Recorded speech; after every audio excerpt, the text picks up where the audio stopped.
तो स्टूडेंट्स, आज हम बात करेंगे कि क्लाइंट सर्वर इम्प्लीमेंटेशन हम कैसे कर सकते हैं। उसमें से टाइप से one tier architecture, two tier और थ्री टायर। और ऑन टायर आर्किटेक्चर क्या होता है कि one tier architecture in DBMS is the simplest architecture of database in which the client server and database all resides on the same machine. तो same machine में कोई भी computer या पीसी में, उसी में क्या होगा, क्लाइंट भी होगा, सर्वर भी होगा, डाटाबेस भी होगा। जब भी क्लाइंट को कोई भी डाटाबेस चाहिए तो वो क्लाइंट सर्वर को रिक्वेस्ट करेगा और उधर से ही डाटाबेस को क्या करेगा, यूज़ करेगा, एक्सेस करेगा। ठीक है। और simple one tier architecture example will be any time you install a database in your system and access it to practice SQL queries, but such architecture is rarely used in production में rarely use होता है। तो जैसे कि हमारे पास कोई भी PC है, तो पीसी में कोई भी डाटाबेस है, तो हम उसको डाटाबेस को इजीली यूज़ कर सकते हैं। जैसे कि हमारा कोई इंफॉर्मेशन हमारे अपने पर्सनल पीसी में हमने स्टोर कर दिया है, तो क्या करेंगे, हम ही क्लाइंट है और हमने उस सर्वर को उस जगह पर जाके उस डाटाबेस को यूज़ करेंगे। जैसे कि कोई भी आर्किटेक्चर है, उसमें डाटाबेस, क्लाइंट और सर्वर एक ही पीसी, एक ही मशीन और एक ही जगह पर है, तो उससे आर्किटेक्चर को हम ऑन टायर आर्किटेक्चर कहते हैं स्टूडेंट्स। और दूसरा टाइप से टू टायर आर्किटेक्चर। तो टू टायर आर्किटेक्चर क्या होता है, अभी देखते हैं हम। इधर डिफिनेशन लिखा हुआ है। और two tier architecture in DBMS is a database architecture where the presentation layer runs on a client जो है पीसी, मोबाइल, टैबलेट, कुछ भी हो सकता है, and data is store on a server called second tyre. तो हमारा जो वन टायर आर्किटेक्चर होता था, उसमें क्या होता था कि क्लाइंट जो है और जो सर्वर है वो एक ही पीसी में, एक ही लेयर में होता था। ठीक है। तो इसमें टू टायर में क्या होता है कि क्लाइंट कोई भी टैबलेट, मोबाइल भी हो सकता है, और जो डाटा होता है वो सर्वर में स्टोर होता है, और क्लाइंट क्या करेगा, वो दूसरा सर्वर जो है वो दूसरा उसमें होगा, दूसरा कोई भी मशीन में होगा। तो क्या करेगा कि क्लाइंट सर्वर को रिक्वेस्ट करेगा कि मेरे को ये डाटा चाहिए। ठीक है। Two tier architecture provides added security to the DBMS as it is not expose to the end user directly. End user directly क्यों नहीं होगा, क्योंकि इसका जो डाटा है डिफरेंट मशीन में, डिफरेंट सिस्टम में स्टोर किया जाता होता है, उसको हम सर्वर कहते हैं।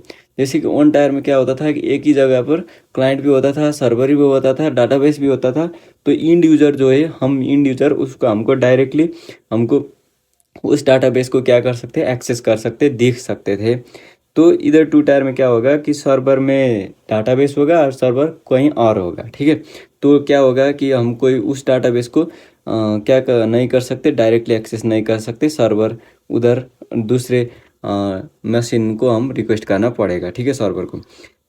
और इधर क्या लिखा हुआ है, it is not, it also provides direct and faster communication.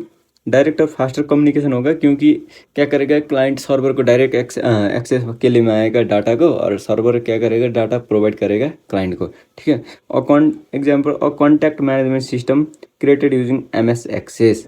तो इधर आप देख सकते हो कि क्या है, क्लाइंट है 3 और एक डाटाबेस है, किधर सर्वर में है। ठीक है।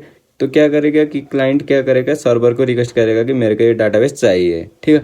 तो वो क्या करेगा, सर्वर डाटाबेस प्रोवाइड करेगा। तो पहले क्या था, ये क्लाइंट है, इधर ही सर्वर होता था, इधर ही डाटाबेस होता था, तो इंड यूज़र के लिए एक्सपोज हुआ करता था जो डाटाबेस। तो इस डाटाबेस अच्छा भी है, फास्टर भी है, और सिक्योरिटी भी प्रोवाइड करता है ऑन टायर आर्किटेक्चर से ज़्यादा। फ्रेंड्स, हम लोगों को पता है टू टायर आर्किटेक्चर क्या होता है और ऑन टायर आर्किटेक्चर क्या होता है। तो ऑन टायर आर्किटेक्चर में क्या होता था कि क्लाइंट, सर्वर और डाटाबेस एक ही जगह पर होता था। और टू टायर में क्या होता था कि क्लाइंट एक जगह पर होता था और सर्वर और डाटाबेस एक जगह पर होता था। क्लाइंट क्या करता था, सर्वर को रिक्वेस्ट करता था और सर्वर उधर से डाटाबेस को क्लाइंट को देता था। ठीक है। तो लेकिन थ्री टायर में क्या होगा कि सर्वर एक जगह पर होगा, क्लाइंट एक जगह पर होगा और डाटाबेस एक जगह पर होगा। क्या करेगा कि क्लाइंट सर्वर को रिक्वेस्ट करेगा कि मेरे को ये डाटाबेस चाहिए, तो क्या करेगा, सर्वर उस डाटाबेस को उधर से रिट्रीव करके क्लाइंट को प्रोवाइड करेगा। तो ऐसे होता है थ्री टायर आर्किटेक्चर में।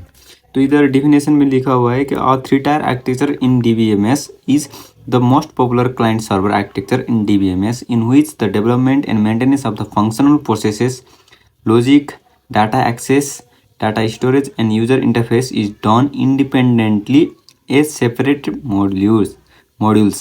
तो सेपरेटली होता है कौन कौन, सर्वर, क्लाइंट और डाटाबेस, ठीक है। 3 tier architecture contents a presentation layer, an application layer and database layer. तो ये 3 लेयर क्या करता है, कंटेंट करता है। तो 3 लेयर क्या क्या है, इधर लिखा हुआ है। प्रेजेंटेशन लेयर क्या है, हमारा जो पीसी, टैबलेट और मोबाइल जो भी हम क्लाइंट यूज़ करता है उसको हम प्रेजेंटेशन लेयर में लेते हैं, ठीक है। एप्लीकेशन लेयर में क्या होता है, सर्वर होता है और एक डाटाबेस सर्वर होता है। तो 3 tyre database architecture design is an extension of 2 tyre client server architecture.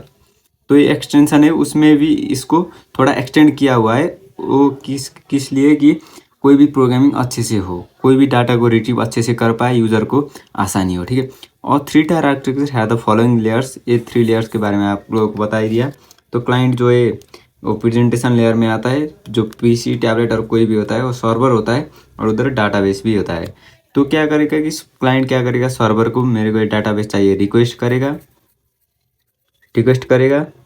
और क्या करेगा, सर्वर क्या करेगा, डाटाबेस को उधर से रिट्रीव करेगा, और सर्वर क्लाइंट को क्या करेगा, डाटाबेस देगा, ठीक है। तो ऐसे होता है 3 टायर आर्किटेक्चर में। तो आप लोगों को कोई भी डाउट है तो आप कमेंट सेक्शन में बता दीजिए। मिलते हैं अगले वीडियो में, हमारे चैनल को सब्सक्राइब कीजिए और मिलते हैं अगले वीडियो में। Bye bye.